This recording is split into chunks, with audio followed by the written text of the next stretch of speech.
eu fiquei uns 2 anos na universidade de História, mas com a pulga da arte que não me deixava, sabe? E eu namorei, inclusive, um músico que, por sua vez, então eu tinha uma vida esquizofrênica, porque esse músico ele nem sabia que era o presidente da República. Ele nem percebia que a gente estava na ditadura. Ficava lá fumando seu baseado e fazendo música, uma banda maravilhosa. E aí, em um certo momento, apareceu uma pessoa muito, muito curiosa na minha vida, que tem uma importância enorme, que foi o Gerald, que tinha sido assistente do meu pai. Meu pai tinha uns estagiários, assim, os meninos, Miguel Paiva, o Carlos, o Gerald, apareciam lá com 15 anos, 17 anos, ofereciam para estagiar, para aprender. E o Gerald tinha sido um deles, ele era o mais brilhante, ele era um prodígio, assim, ele tinha 13 anos, 14 anos, e foi quando eu conheci. E ele foi morar na Inglaterra e falou para o meu pai assim, se seus filhos quiserem, tem um apartamento que tem vários quartos. Então, se tiver alguém dos seus filhos que queira, manda para cá para estudar inglês. E aí, quando eu fiz 19 anos, uma melhor amiga minha, paulistana, falou para meu pai assim, eu estou pedindo a sua filha em casamento, estou indo para Londres, quero levar ela para a gente ficar 6 meses lá, aprender inglês. Ela estava indo estudar artes plásticas, ela era mais rica, né?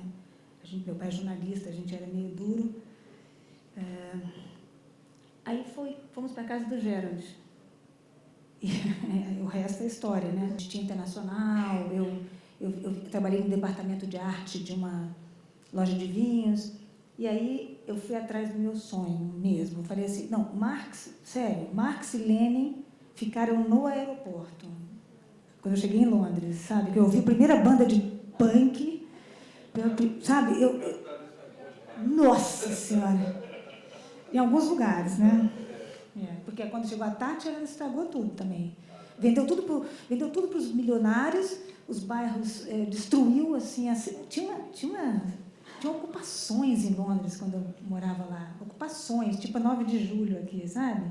Tinha, assim, uns squatters maravilhosos. Minhas aulas de inglês eram com squatters, assim, pessoas que davam aula voluntariamente para imigrantes, sabe? Nossa, Sex Pistols, peguei tudo isso, sabe? Nascimento do Police, eu peguei, nem sei, foi Adam and the Ants. Eu caí na bolha, larguei, assim, nem queria saber mais de... Minto, porque eu fiquei na anistia um pouco, mas eu logo parei com essa história e voltei para onde eu queria, que era, por alguma razão, de tudo, das coisas que estavam acontecendo na minha casa, que eu via, que eu gostava, o cinema tinha tinha mexido comigo. Eu fui atrás do cinema, consegui, trabalhando como balconista de cinema, como é que fala? Caixa de cinema, trabalhando como garçonete, desenhando nessa loja de vinhos, eu consegui juntar dinheiro para fazer um curso, já que eu não conseguia pagar a universidade. Eu fiz um curso com um professor particular, assim. Esse professor, que era um fotógrafo de cinema, tinha 9 alunos, e aí ele pegou nós 9 e criou uma produtorinha.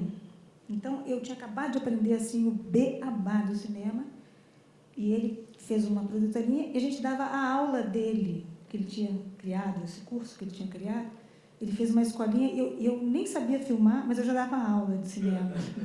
Nem sabia falar inglês direito, já dava aula de cinema. Aí, eu fiz clipes, isso é 81. Fiz clipes, dei muita aula, preparei o curso, que anos depois eu vim a descobrir que está publicado esse curso numa editora chamada Focal Press. Tem lá o meu professorzinho, Steven Bernstein, curso de cinema independente, está lá o cursinho que, não que eu escrevi, mas que eu consolidei, assim, eu fiz para ele, ele falou, eu era muito CDF, ele pediu para eu preparar, e está lá, esse curso. Eu fiquei em Londres, fazendo cinema, e como o destino sempre me foi, assim, muito serendipity, não sei como fala essa palavra em português, essas coisas extraordinárias que acontecem, eu estava lá em Londres, fazendo meus filminhos, na Crosswind Films, muito feliz, fugindo dos meus alunos, porque, imagina, gente, que eu era caixa de um cinema de arte. E era professora de cinema. Então, o maior medo que eu tinha é que um aluno meu fosse no cinema e me encontrasse no caixa. Como é que eu ia explicar, entendeu? Não dá? Não, então. E a minha irmã, ela foi para Londres também atrás de mim. Isso é exatamente 80. A minha irmã foi atrás de mim. E aí eu tinha o seguinte, coisa mais humilhante que na Inglaterra tinha, que era o seguinte, mesmo um filme chiquérrimo, assim, tem uma hora que entra uma cartela e faz intervalo. Aí acende a luz, aí a pobre da caixa vem andando com uma bandeja de sorvete, chocolate, não sei o que, ela tem que dar uma volta e voltar. Para mim, isso era o war, né? Era o fim da picada. Aí eu subcontratei a minha irmã para ficar andando com a caixa de sorvete. Ela achou ótimo. Eu ainda ganhava um sorvete, eu dava um sorvete para ela. Ela achou maravilhoso. E eu me livrei dessa humilhação de ficar andando com a caixa de sorvete.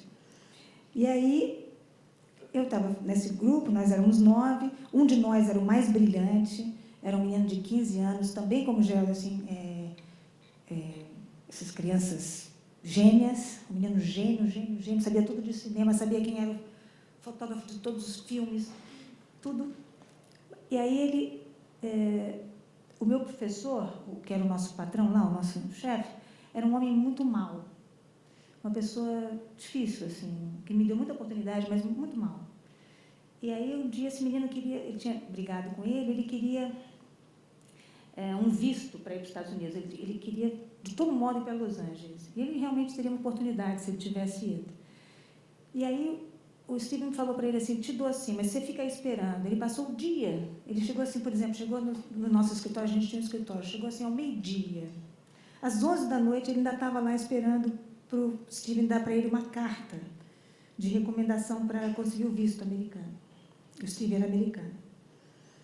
Só que, por alguma razão, ele ficou bebendo no pub, não sei o que lá, e ele resolveu escalar o prédio. E caiu.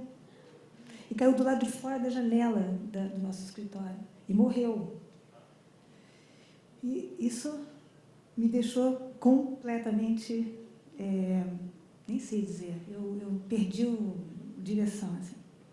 E o Geraldo tinha me convidado para ir para Nova York, e eu tinha ficado assim, meio preocupada, porque eu achava complexa aquela figura, né? Eu era apaixonada, mas era complexo. Enfim, com isso, eu fui para Nova York. E larguei o cinema, larguei essa turma, me lembro de deixar uma carta assim, sofrida para todos, dando explicações muito malucas, assim, porque eu fiquei muito traumatizada. Cheguei em Nova York e fiz um filme junto com o Gerald, com o que eu tinha aprendido. Finalmente, o Gerald era uma pessoa muito voluntarista, assim, sabe, um grande produtor, né? A gente fez um filme inspirado num conto do Borges, chamado O Outro e Eu. E a gente fez esse filme com atores extraordinários do Mabul Minds, que é um grupo que eu acho que já teve aqui no Sesc, se não me engano, um grupo incrível de teatro experimental, que a gente conheceu, ficou amigos, não sei o que lá. Fizemos esse filme.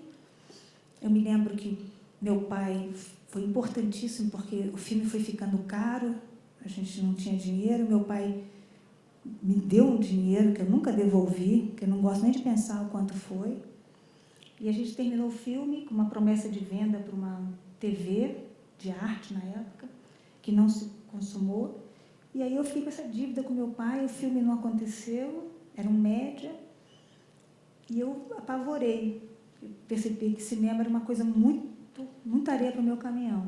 Né? Fiquei com muito medo mesmo, muita angústia, apesar de que ali eu descobri o quanto eu podia de cinema, o quanto eu já tinha introjetado, o quanto eu já podia, mas financeiramente me apavorou. Eu falei, não tenho condição de levar isso adiante.